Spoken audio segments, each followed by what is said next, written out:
Maybe I should add us to the screen. That would be great.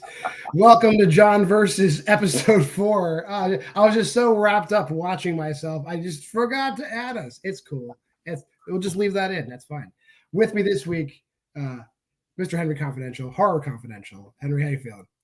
Pretty good, yeah. Especially after that intro, it was a blast watching that. I felt like I was on my own personal adventure. Unfortunately, or I guess luckily for you in that intro, no lightning. Yeah, no lightning. Lightning that flashes inside your house, outside your house. Lightning with no thunder sounds behind it. Lightning with thunder sounds behind it. Who knows? What are we talking about? Could it be mega lightning? Anything? A bit treacherous. If what they're saying on the news is correct, this could be the biggest natural disaster in history. In a matter of... Thunder really freaks me out. Come on, answer. What? Sorry.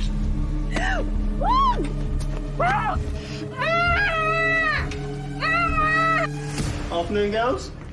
Hey. Cheers.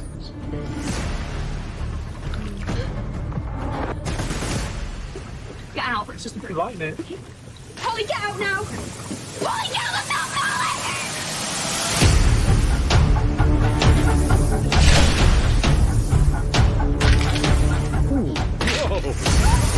Watch the road, love!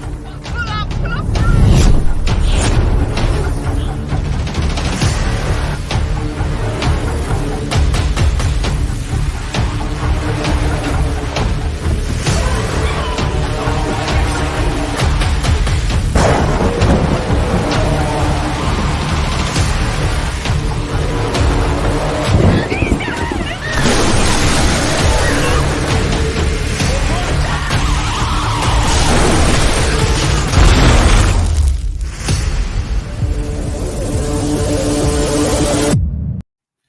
Good God.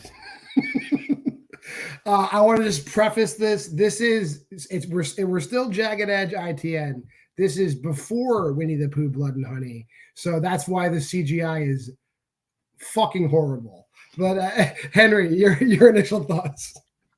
So fun fact, I did not watch the trailer when you sent it to me, and I'm glad I didn't, because regardless of how I feel about the film, going into it blind, and it's not for these types of films I bet you would expect in terms of so bad it's good or so schlocky it's good, and more of there's something there, and I was actually surprised. So my immediate thoughts as I was watching this movie, I'm like, I want to see a remake of this movie by Mike Flanagan immediately.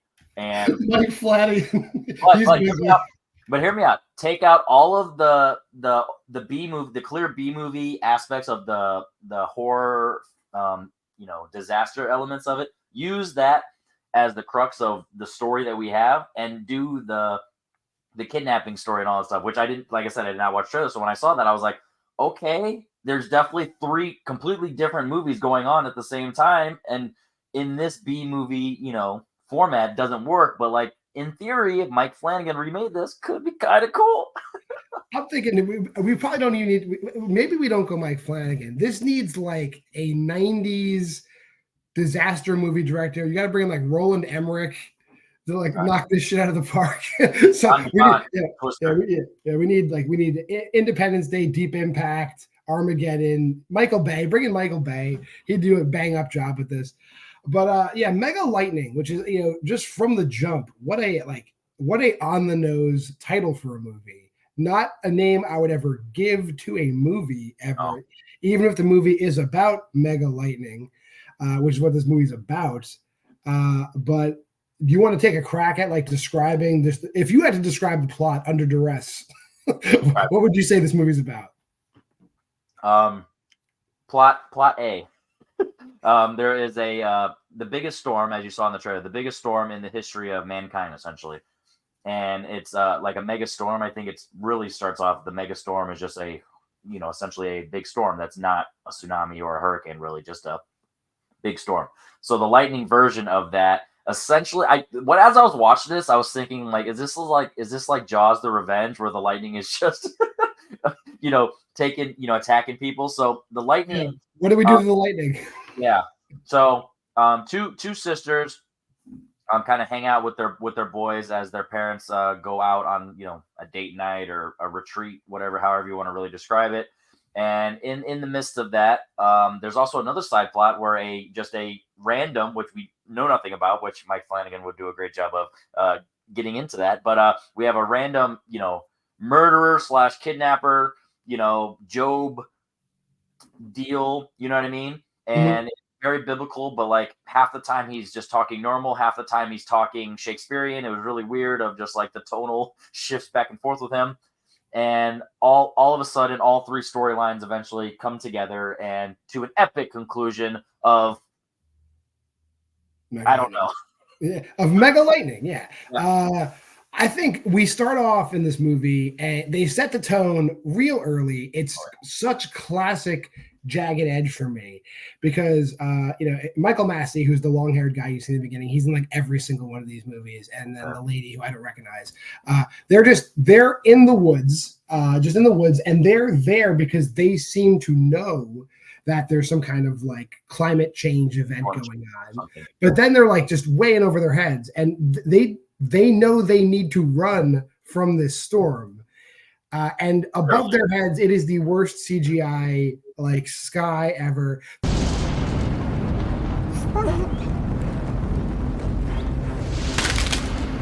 They're clearly running into somebody's backyard because there's a trampoline.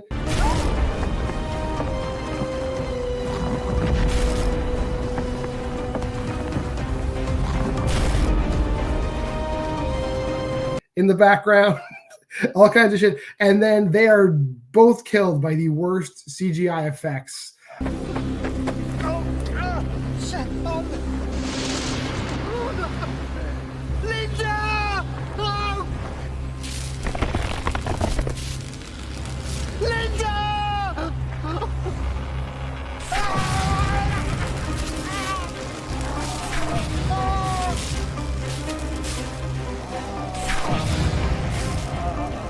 I've ever seen, and that just sets the tone for the whole movie. The title card drops. What'd you think of that open? Did it make you love science? Did it make you want to call Bill Nye? How'd you feel? It made me genuinely curious of like, all right, where did they get this idea? Like, did they completely make this up out of nowhere? Was there something, there's a basis, a story, or something along the lines of like, let's actually write a story about, there's always some sort of inspiration. So it made me curious about that. But it also made me think, are they purposely going like C movie? Or are they trying their best with what they have? And so I was giving it the benefit out for the first little bit because I'm how I approach movies, even with the the concept of the show. I give it, I judge every movie individually. I don't have a grand scale where everything's equal and then it goes up and down based on what I see. So I gave it the opportunity, and as we moved on, I was like, okay, that lightning in CG is terrible. So the story and the acting needs to be less terrible, and technically is. So I mean, give it credit for that. I think the biggest, not the whole. I have a gripe. It's called the entire movie, but like my biggest, gripe is like whoever wrote this and storyboarded it really has no idea how weather works, because there's only one scene in the entire movie where it's raining, and that's like when the parents are in the car. The whole rest of the movie, there's no rain. It's just lightning, and sometimes it's constant lightning, like boom, would be like flash, flash, flash. Even inside the house, like it lights up the entire the house, whether there's windows in the room or not. It's lighting it up, and then but there's so much flashing, and you never hear any thunder.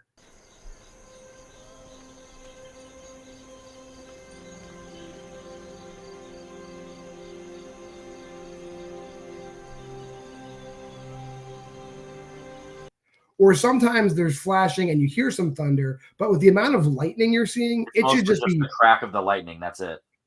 With the amount of lightning you see, you should not be able to hear a goddamn thing. It should just be like thunder, thunder, thunder the entire movie. Yeah, it's one of those. I genuinely think that they started off with, let's just do a crazy, Sharknado lightning movie, where it's just over the top and that's what we're doing. And then someone was like, but how are we actually, what's the story we're going to tell? All right, let's just, having a party. We're having a party. How did we get the parents out of the house? Oh, they go on this trip. What happened? Give them in thunder, give them some trouble. Well, yeah, the lightning. Yeah, but let's have a murderer. Well, let's give him a backstory. So then he has a kidnapper and all this stuff. And then they're like, well, now we already started down this path. Let's just bring them all together. And it's like, pick one lane, and then you're either going to be so bad with the disaster B movie, schlocky, birdemic, Sharknado type of thing, or you're going to be a bad attempt at a real serious thriller drama. And they tried to combine the two, and that's so crazy because it's like, in theory, you could have a drink every time something crazy, something stupid happens, some bad CG or whatever, and have a blast with that. Or you can have a movie where it's like, take all the lightning out, and Mike Flanagan can make this freaking movie, and it'd be awesome. I'm gonna get Mike Flanagan on the phone. I think you've said his name too many times. I do want to talk briefly about the kidnapper, the B plot, the kidnapper. Now, a lady's car is broken down. She's on the side of a busy road in broad daylight. It is daytime. It is a busy road. Her car is broken down. This guy stops, offers her a ride. She's like, no, thanks. I'm going to call my husband. And he just literally walks off screen, comes around the car behind her, chloroforms her. Mind you, broad daylight, busy street. Are you sure? Yeah. Thank you. Okay.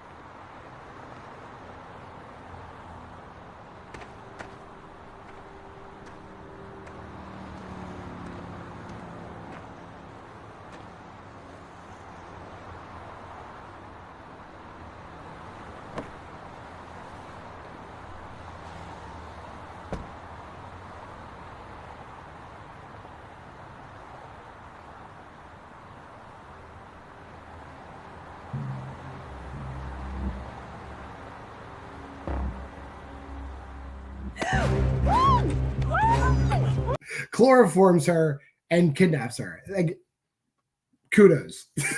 Like, they couldn't have shot that scene at night. They couldn't have shot that scene on a more deserted road. I don't know, but left me wanting more. Henry, how did you feel about that?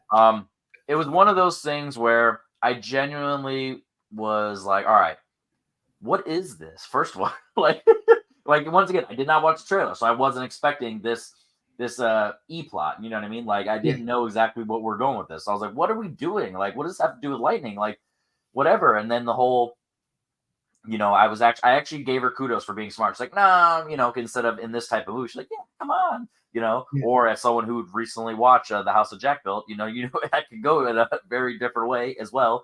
But it didn't feel like it matched. And I think that's, once again, could have been something. But yes, it's so stupid. And like I said, the biblical, like, he talked weird in terms of like being like stoic and old fashioned and then regular. And I don't know if he was playing a character, whether his character was pretending to be normal or pretending to be the frailty, like angelic, whatever. And it was Awake, dear heart, awake. Thou hast slept well.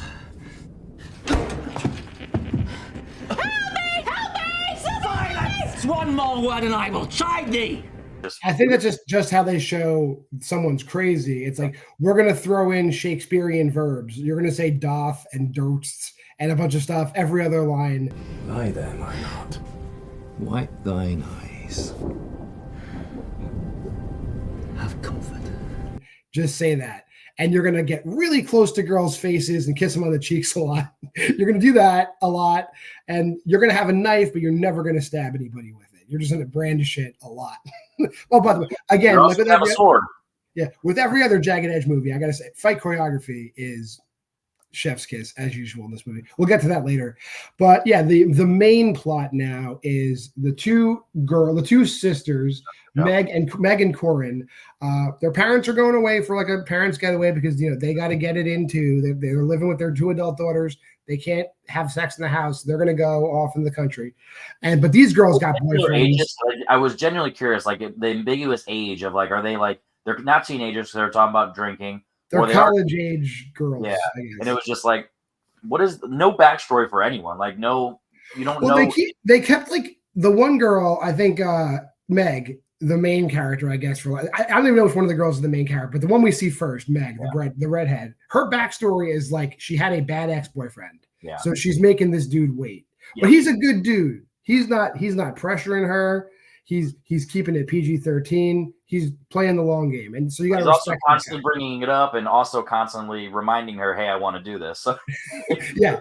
He's pressuring her, but not pressuring her. He's reminding her that he's not pressuring her. Some weird gaslight, whereas like, you don't have to do this, but just remember that you aren't doing this. You know, Yeah. that just remember, I'm not making you do this. Like what? He's like, for a 14-year-old kid, that's A+ game. For however old that guy is, I don't know. Not All so those much. tattoos and the beard, like he's definitely 28, and she was early 20s, or I don't. It's weird. Like I said, Freeway or like G&T. Something like girl strength. Right, if I didn't like you so much, I'd cut your balls off. Not here. Not in the car, like, just get that out of your head. Get me so worked up. Not when my parents are 30 yards away. Yeah. You want mine to work? Yeah. Thank you. What? For being patient and...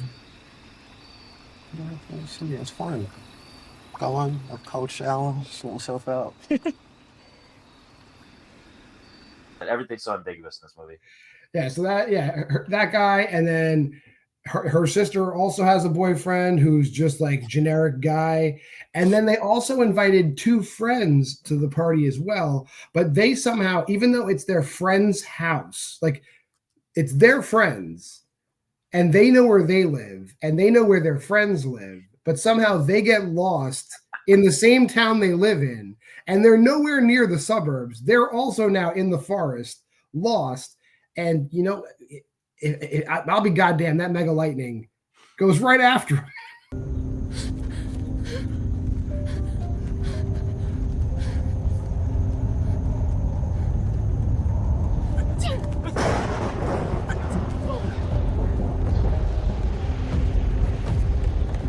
So run.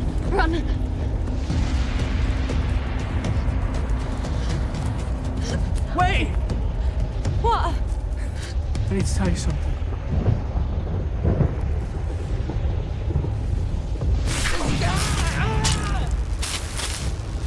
Don't know. I don't know if you know this about films, John, but you always have to have conflicts. And how better else to have conflict than your friends forgetting how to get to your house because it's storming.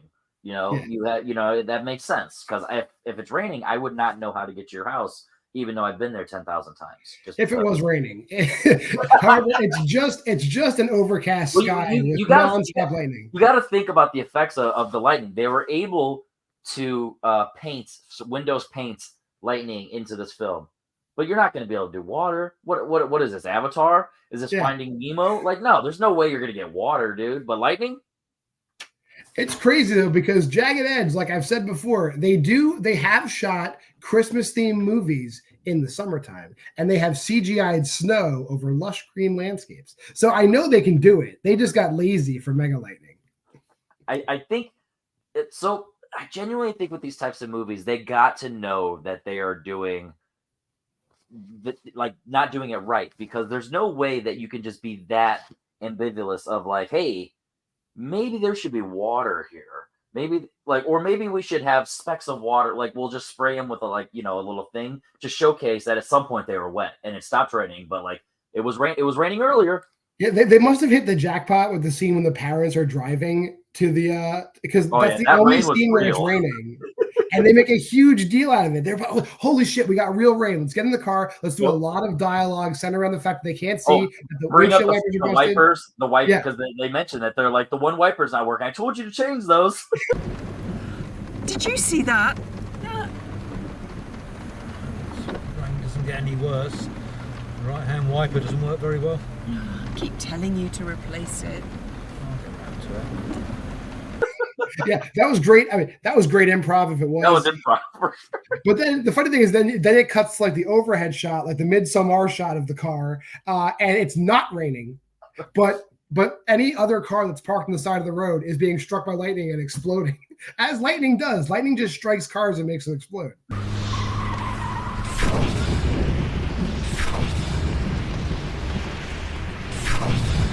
Shit! Quick, Bernie!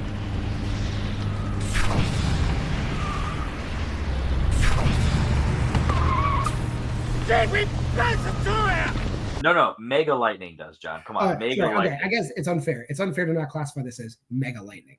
But Mega Lightning, there's a scene in this movie where Mega Lightning hits a car so hard that the car like clearly it's not like a JPEG that's being modified in Photoshop. It's just hitting the car so hard that it warps the shape of the car.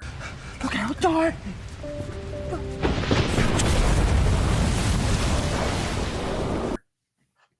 This movie does a great job. This movie does a job of whenever the lightning strikes or whenever there's any type of impact, it's either going to turn into Windows paint, flames, weird mummified ash, like I don't know what, like dissolved staticky TV just explodes. Like it's not consistent in its results, but hey, it gets results. It makes it's not consistent how it kills people. It's not consistent how it destroys things. Sometimes lightning, like you said, will hit something and it'll burst into flames. Sometimes it'll explode. Sometimes lightning just hits the house and a piece of the house just gets deleted. He's dead! He's dead! We've got to get inside! Sally! Sally, come here! Get in the Sally, car! come in the car now! Sally, get in the car! Sally, come over here! Sally, get in the car!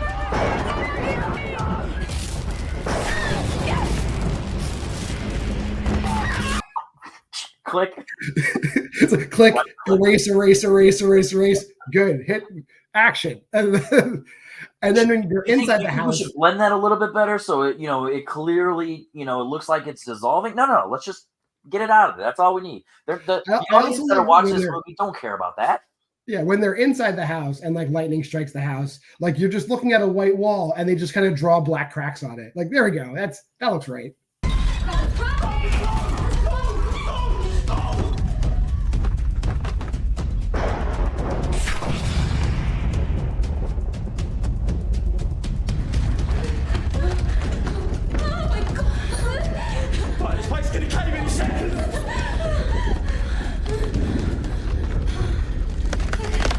So it looks good.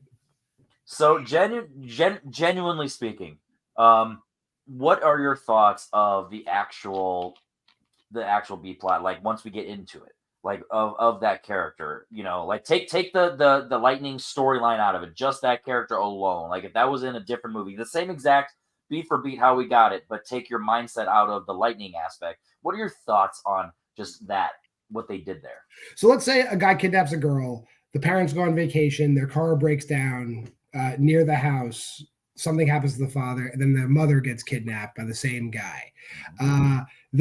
But somehow there's another weird little beat. Like whenever somebody arrives at the kidnapper's house, the door is just wide open. Everybody's just walking into the house. The mother walks into the house. Her husband just died. Like a tree just fell on her husband, mind you.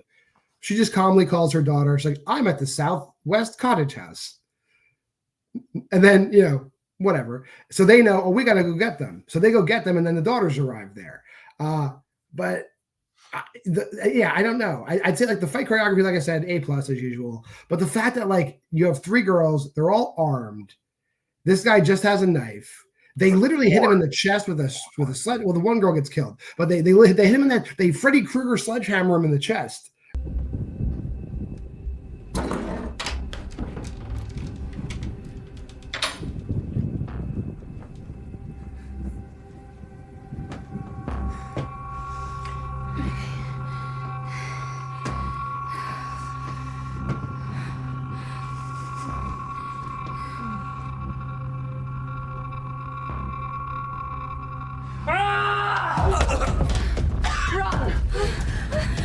Right? That's enough. That should take that's enough. But he gets up and just fights them all. Never stabs any of them. Like he threatens to stab them a shit ton. Never stabs them. He could have afforded to kill one of them. He never does. I don't know. It's a weird dance they do. And then at the end, they had to hit that 90-minute mark. They're running out. True. I would have lived for 80. I think they could have fit this into 80. I'm just going to throw that out there. And then the big climax of the movie, Corin has just like in Dinosaur Prison, Corin has a fucking broadsword.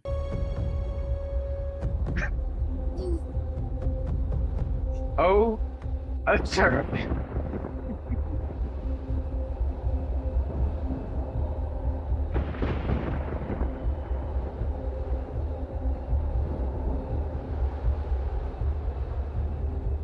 Can you feel this energy? That we've never seen before, but she suddenly has a sword. And that sword, she can hold it in the air. It's not a lightning rod. But when the bad guy grabs that sword, it becomes a fucking lightning rod. And that is how we wrap things up in Mega Lightning. It's not just because he held it up. He got pushed into the line of fire, essentially. Like they knew exactly where to maximize the effect of the lightning. She literally said, Jesus, take the wheel. And she just pushed it. And she was like, finish the job. Like, we are overcoming, whatever sense that this battle is. Time to jump.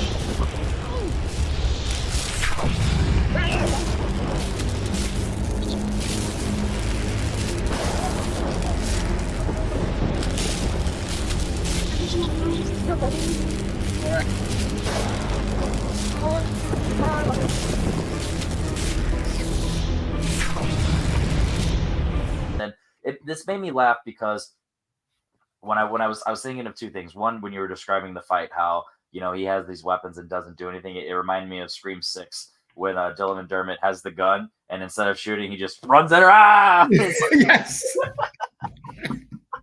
Yeah, so many great decisions. Yeah, and he always has the knife. He'll grab them and he'll have the knife right next to them. But no one ever gets cut. He never cuts. He does cut the one. He cuts Corin when she tries to attack him the first time. Even though there's no blood or anything, he cuts her. But he has blood all over him. I don't think they had enough, good enough makeup team to really do anything about that. So they're like, They bought one Spirit of Halloween tube of blood.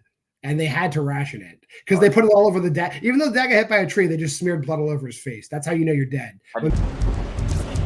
Only move!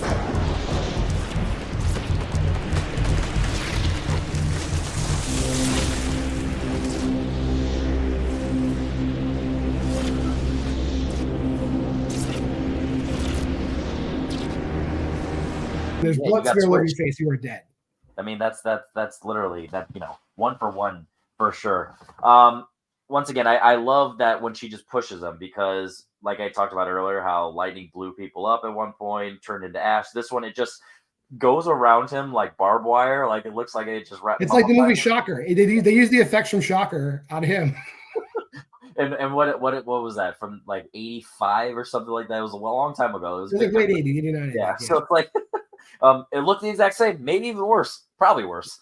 Jeez. Yeah, I mean, there's no consistency to how people die. Some people burst into flames. Some people thoroughly explode, like they just explode into chunks.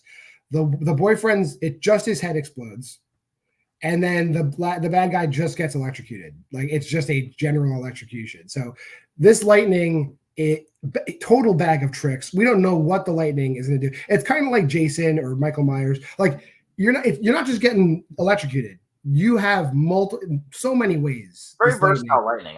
We'll give it credit. It's not the same song and dance. It really showcased its diversity in its murdering. It just didn't have one trick under its sleeve. I'd give it credit. Horror icon, Mega Lightning. Keeping us on our toes.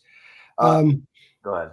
So we get a happy ending, sort of. Like the father dies, all the friends die, the sisters live, the mother lives. They go back home, and then traditional Jagged Edge style, the radio talks about it. The radio starts talking about these weird lightning storms, but there's another storm coming, and they look up, and of course, lightning's inside the house again, and then lightning strikes, and the window breaks, and we fade to black.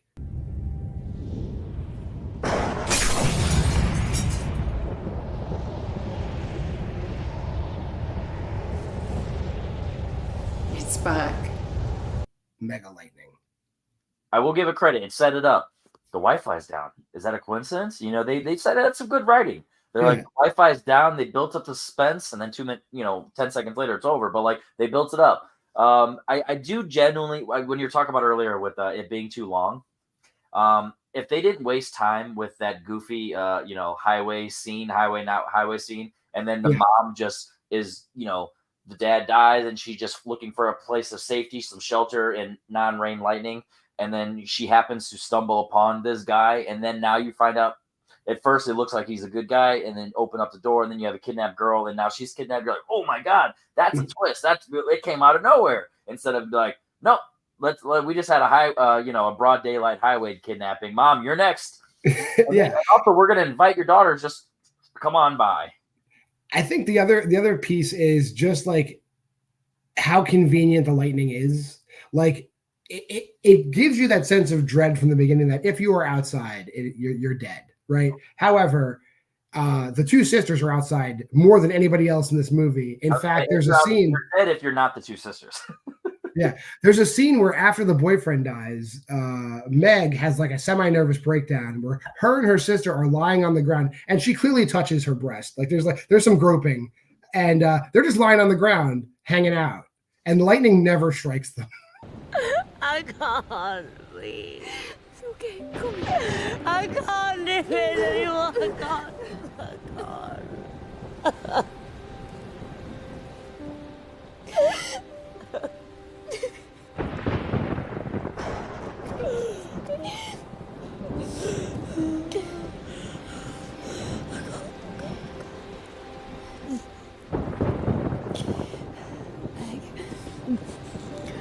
Meg. What? We need to go and find the house. We need to go and find Mum. Okay? We're gonna go. We're gonna get Mum. Okay. And I need you to be strong, okay? I need you with me, okay? Okay. Yeah? Okay, you ready to go? Yeah. Even though it's going berserk at that time. So like I'm a little disappointed that lightning maybe it just likes them. I don't know. The lightning is sentient enough that it likes them, maybe. I was gonna say appreciates redheads, but the sister's not even close to being redhead. The mom, that there's no. Maybe she was adopted. Maybe that was her whole shtick. They loved her. I will. It's not related to the movie, but it made me laugh because. So I watched this reaction channel, and it's a guy and a girlfriend, and the entire time for the first 5 minutes, I genuinely thought that the main girl, the redhead, was the girl from this reaction. Like they looked the exact, except for one angle where oh, it's 100% not her, but the rest, and then she had the same exact voice. So and she also, is this British or Australian? I was kind of in between. They're British, yeah. Jagged Edge is British. Yeah. Okay, so she's British as well, redhead like that. So it was, the whole time I'm taking me a while to get invested into the story because I'm like.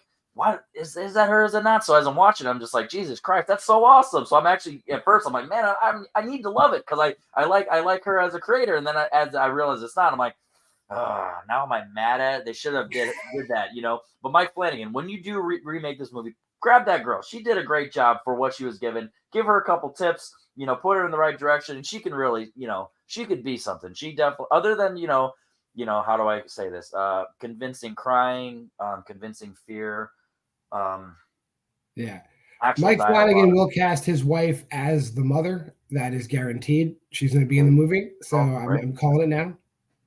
Yeah. And I don't know who should we? I think they just go. I think they go all out. I think we get a good kidnapper. I think we dust off Brad Dourif, give him one more go at it. He's the kidnapper. That. Let's go. I'm down. I'm down for this movie. I like that. Because I mean, you got to think about it. When he's picking you up on a highway where so many people are see, it has to be a lovable face. So he's a handsome guy. As I'm just a passerby driving down, I'm like, man, her face must have been wet. And he was just drying it off for her. And then I just keep on driving. I gotta believe that there was no shenanigans going on. Well, we're at the part where I can say, is there anything in this movie that I left out? Did we leave out anything that was that's worth telling the people? I mean, we did watch this, so other people don't have to watch it. So, did we leave anything out so that they can avoid this movie?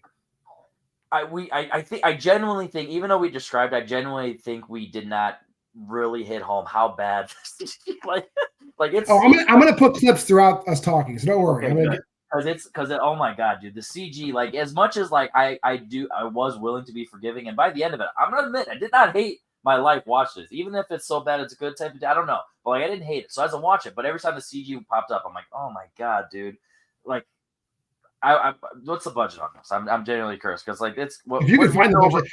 Oh, actually, I didn't even talk about the best CG and acting. And I'm going to put that clip right here, is when the one boyfriend dies in the hot tub. It is incredible. Right, watch this. Polly, get out. It's just a bit lightning. Polly, that's getting close. Polly, get out now. Polly, get out the top, Polly!